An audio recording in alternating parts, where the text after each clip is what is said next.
এশিয়ার ৩ শক্তিধর দেশের নেতাদের হাস্যোজ্জ্বল কথোপকথনই বলে দিচ্ছে শক্তিশালী জোট তৈরি হচ্ছে এই মহাদেশে।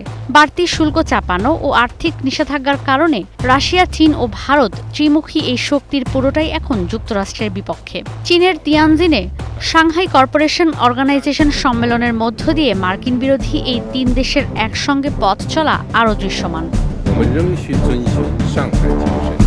চীনে অনুষ্ঠিত ২ দিনের এসসিও সম্মেলনে এই জোটকে $৩০ ট্রিলিয়ন পাওয়ার হাউস উল্লেখ করে প্রেসিডেন্ট শি জিনপিং বলেছেন, ডলার ও মার্কিন অধ্যুষিত আর্থিক প্রতিষ্ঠানের উপর নির্ভরতা কমাতে অভ্যন্তরীণ মুদ্রায় লেনদেনে জোর দিতে হবে।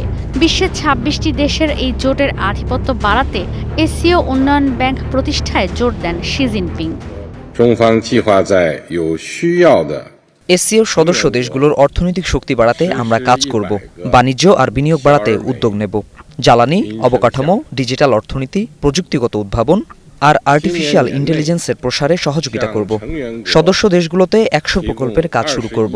আগামী বছরগুলোতে আর্থিক সহায়তাও দেব। আমরা বিশ্বে সুশাসনে বিশ্বাসী। বিশ্ব বাণিজ্য সংস্থায় সীমাবদ্ধ না থেকে আন্তর্জাতিক আর্থিক ব্যবস্থায় বহুমুখীকরণে বিশ্বাসী।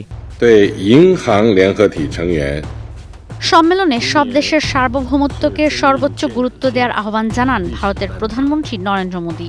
আলাদা বৈঠক হয় বৈরী দেশ চীনের প্রেসিডেন্ট শি জিনপিং এর সঙ্গে। মার্কিন প্রেসিডেন্ট ভারতীয় পণ্যে মোট ৫০% শুল্ক আরোপের পরপরই চীনের এই সম্মেলনকে বেশ গুরুত্বের সঙ্গে দেখা হচ্ছে। ভারতীয় গণমাধ্যমগুলো বলছে, এসসিও সম্মেলনের মধ্য দিয়ে বিশ্বের জ্বালানি আর বাণিজ্যিক খাত পশ্চিমা আধিপত্য কাটিয়ে উঠতে পারবে।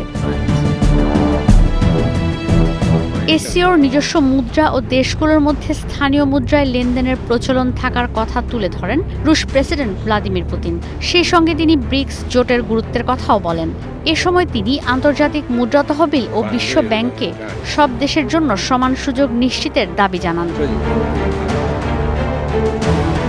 পশ্চিমা গণমাধ্যমগুলো বলছে, ট্রাম্পের সঙ্গে শি জিনপিং এর সম্পর্কের বৈরিতা ও ভারতের উপর অতিরিক্ত শুল্কের কারণে একজোট হয়ে যাচ্ছে বিশ্বের দ্বিতীয় ও পঞ্চম বৃহত্তম অর্থনীতির দেশ।